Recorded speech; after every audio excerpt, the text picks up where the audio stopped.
Hi, my name is Lisa Feldstein. I'm a health and fertility lawyer in Ontario, Canada. And in this video, I want to answer a question I get often, which is, do surrogates breastfeed? So the short answer is no. Surrogates don't breastfeed. It's not something I've ever heard of or seen. But I will tell you, it's not illegal. There's nothing in Canada that prohibits a surrogate from breastfeeding. It's just not something that the parties ever seem to want. So generally, surrogates don't want to nurse a child. This isn't their baby. And the intended parents don't want that kind of bonding to go on. So what does happen regularly is that surrogates will often agree to pump milk and colostrum for the baby.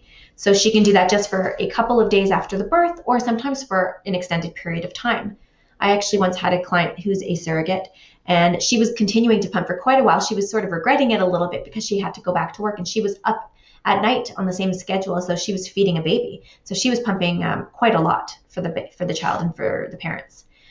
Every arrangement is different though. Sometimes the parties want to wait and see. So it's actually quite common for surrogacy agreements to have language along the lines of the surrogate may pump milk for the child. And then it all depends, how do the parties feel? Is she even able to produce the milk?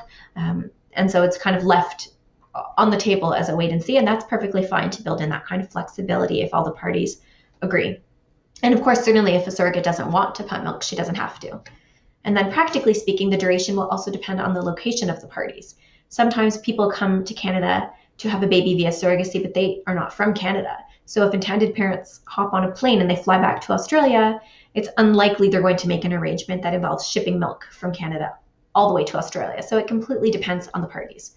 Where surrogates do actually pump though, the costs are almost always going to be covered by the intended parents.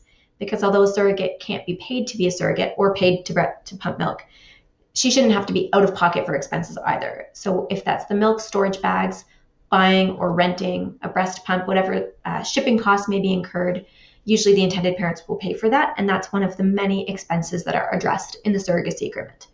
The final thing that I'll share is that sometimes intended parents, particularly the mother, of course, the intended mother, if there is one, will speak with her own healthcare professionals to see if milk can actually be basically like induced through medication. So she may be able to nurse her child even if she didn't carry the baby herself. So that's something that can happen in surrogacy cases as well. So hopefully you learned something new, and I will see you in the next video.